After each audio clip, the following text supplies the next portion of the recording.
रुक करते हैं मेरे सहयोगी अखिलेश आनंद का। अखिलेश, शुक्रिया रूबिका आपका। तो आप वहां ग्राउंड जीरो पर हैं, लोगों से बातचीत कर रही हैं, और जो ये सर्वे किया गया उसके नतीजे क्या बताते हैं ये जानना बड़ा दिलचस्प हो जाता है, वो भी हम दर्शकों को दिखाते हैं। देखिए, सवाल हमारा यही था कि मोदी ने औकात वाले बयान का मुद्दा उछाल दिया, इससे बीजेपी को फायदा होगा क्या? ये आपके सामने देखिए जो सवाल है उसका जवाब हमें क्या मिला है।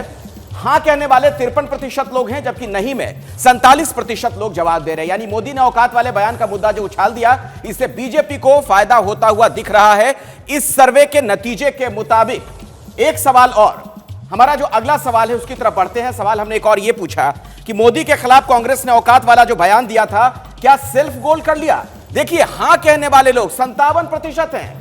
ये जो आंकड़ा है यकीनन बहुत चौंकाता भी है कि मोदी के खिलाफ कांग्रेस ने औकात वाला बयान देकर सेल्फ गोल कर लिया है, ऐसा 57% लोग मान रहे हैं, और ना कहने वाले सिर्फ 43% हैं। रूबिका,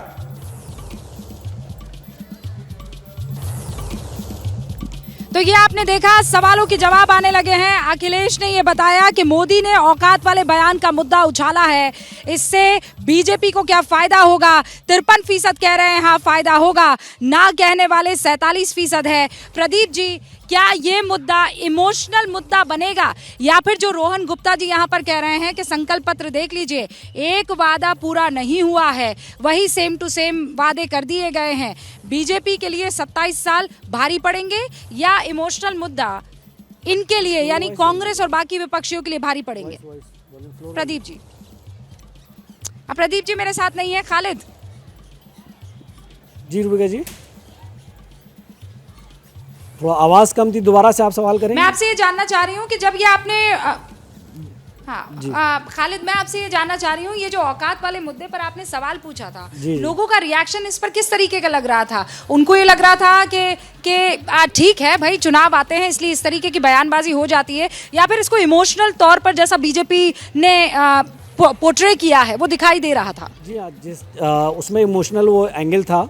और देखिए, ये हम जानते हैं कि जब प्रधानमंत्री के ऊपर इस तरह के पर्सनल अटैक होते हैं तो उनको वो जो है खुद से और गुजरात की अस्मिता से जोड़ करके उसको एक इमोटिव इशू बना देते हैं। 2007 में भी हमने देखा था, जब उस वक्त की कांग्रेस प्रेसिडेंट जो सोनिया गांधी जी थी, उन्होंने जब मौत का सौदागर जब उन्हें कहा था, तो उसको उन्होंने पूरा वो एक स्पिन ऐसा दे दिया था कि उसमें पूरा इमोटिव इशू बना करके वो बीजेपी को ही फ़ायदा हो गया था। ओवरऑल इन दोनों सवालों में हम ये देखें, ना जाने क्यों ये चीज़ें जानते हुए भी कि जब भी इस तरह का कोई पर्सनल अटैक करेंगे, और ख़ास तौर से गुजरात में जा कर के जहाँ पे ज़्यादातर जनता जो है प्राइम मिनिस्टर से अपने आप को अटैच महसूस करती है, एक जो वहाँ पे किसी से भी आप बात करें तो प्राइम मिनिस्टर के बारे में वो ये कहते हैं कि वो तो अपने हैं। तो ये जो अपने के ऊपर जो इस तरह का आप अटैक करते हैं, तो वो प्राइम मिनिस्टर उसको जो है बहुत ईजिली इमोटिव इशू बना करके पूरे इशू बाकी के जो भी मुद्दे चल रहे हों, जिस पर मान लीजिए अगर कोई बीजेपी बैकफुट पे भी है, जैसे बेरोजगारी वगैरह का, महंगाई का मुद्दा, अगर कहीं पे अगर बीजेपी उन पे बैकफुट पे जा भी रही होगी, तो ऐसा मुद्दा कांग्रेस उनको दे देती है मोटिव कि वो सारा उसी पे ले आते हैं प्राइम मिनिस्टर, और उस पे फिर कांग्रेस बैकफुट पे चली जाती है और वो सारा उस पर भारी पड़ जाता है। जी हाँ। रोहन जी से मैं रोहन जी से इस पर सवाल करूंगी। खालिद, हमारे साथ जपन पाठक जी भी है। जपन जी, मैं भी यहाँ अहमदाबाद में हूँ, और यहाँ पर जो आसपास की सीटों पर जाकर गांव वालों से बात कर लीजिए या अर्बन पॉपुलेशन से बात कर लीजिए, जो खालिद कह रहे हैं, ये बड़ा इमोटिव हो जाता है कि आ तो हमारो छोकरो छे, यानी नरेंद्र मोदी जो है वो हमारा ही लड़का है, तो उसके उनकी तरफ से हो रही भूल भी माफ़ है, उनकी तरफ से हो रही जो अच्छी चीज़ है वो सराखों पर है। क्या ये इशू है इस वक्त गुजरात में? मोदी के आगे कुछ नहीं? जी हाँ, 85 से जब से मोदी जी भाजपा में आए तब से भाजपा यहाँ पे एक भी विधानसभा या लोकसभा का चुनाव नहीं हारी है। 26 में से 26 सीटें 2 बार जब नरेंद्र भाई को प्रधानमंत्री बनाना था तब गुजरात की जनता ने दिए। ऐसी सारी सीटें पहले कभी भी गुजरात की जनता ने नहीं दी है। और यही सारी बात जानते हुए कांग्रेस और आम आदमी पार्टी दोनों नरेंद्र भाई पे डायरेक्ट अटैक बनाने से दूर रह रही है दोनों पार्टियां। लेकिन कहीं मधुसूदन मिस्त्री ने ये बोल दिया तो फिर ये मुद्दा बन गया, और ये कांग्रेस भी जानती है कि ऐसे मुद्दा बन सके, तो कांग्रेस बच रही है, ऐसी चीजों में रिएक्ट करने से भी बच रही है, डिस्कस करने से भी बच रही है। और ये बात जाहिर है, नरेंद्र भाई गुजरात की सबसे बड़ी प्रोडक्ट है। पिछले 30 साल के आप पॉलिटिक्स के पूरे दौर को देख लीजिए, सबसे ज्यादा बार चुन के आने वाले मुख्यमंत्री, सबसे ज्यादा सीट लोकसभा में लाने वाले प्रधानमंत्री।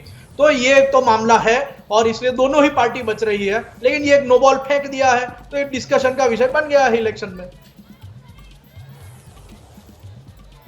हाँ, डिस्कशन का विषय है, लेकिन क्या ये मुद्दा बनेगा, ये एक बड़ा सवाल है। प्रदीप जी, आपके पास आऊँ उससे पहले एबीपी न्यूज़ की स्क्रीन के जरिए ही बीजेपी तक ये बात पहुंचा देना चाहती हूँ कि हम बड़े लंबे अरसे से आपके प्रवक्ता का इंतज़ार कर रहे हैं।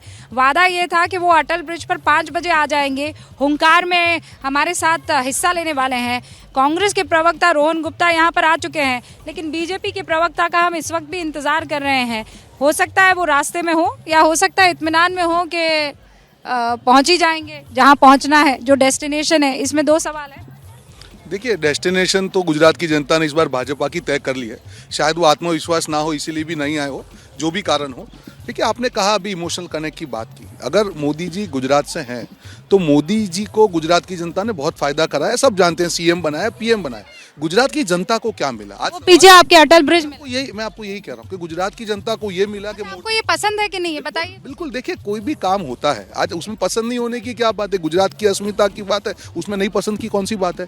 बात यहाँ पे ये नहीं है। बात यहाँ पे ये है कि जब आप किसी स्टेट से हैं और राष्ट्रीय स्तर पे जाते हैं तब आपकी विशेष जिम्मेदारी है कि उस स्टेट के लिए आप कुछ करें। मैं आपको मोरबी की बात इसलिए बार बार मैं करूंगा कि देखिए, लोगों का दिल टूटा है रूबिका जी। आज प्रधानमंत्री जी अगर एक इशारा भी करते तो आज जो 150 लोगों की वहां पे हत्या हुई, क्या उनको न्याय नहीं मिल सकता था? मुझे एक ये मुद्दा आप बना रहे हैं और मैं फिर कह रही हूँ, देखिए इसमें पूरी सेंसिटिविटी के साथ मैं कह रही हूँ कि 135 लोगों की मौत हुई और ये बहुत बड़ा मुद्दा है। लेकिन आप जमीन पर जाइए, ये मुद्दा लोग कहते हैं हाँ गड़बड़ी हुई, गलती हुई, लेकिन जब वोटों में तब्दील होने की बात होती है रोहन जी, वो दिखाई नहीं दे रहा है। और ये आंकड़े भी बता रहे हैं, सर्वे भी बता रहे हैं, आप उसे उतना बड़ा मुद्दा बना नहीं पाए। और मैं बता देती हूँ, वो ये एक बात जो है औकात वाली, बीजेपी ने इसको बड़ा मुद्दा बना दिया है, लोगों तक पहुंच गई।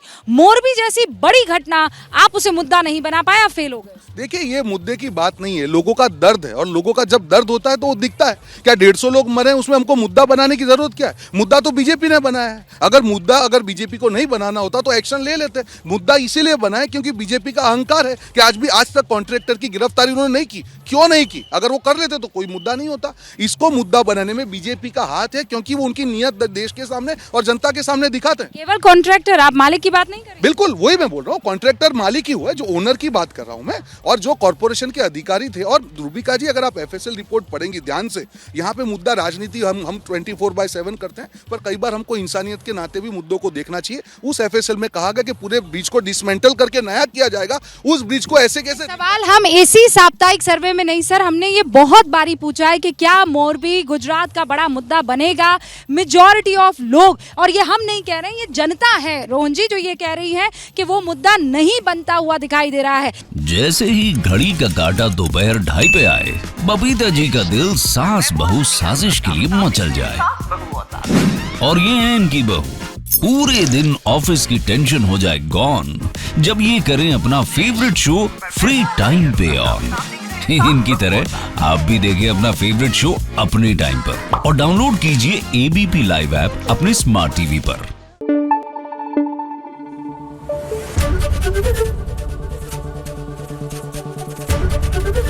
एबीपी न्यूज आपको रखे आगे।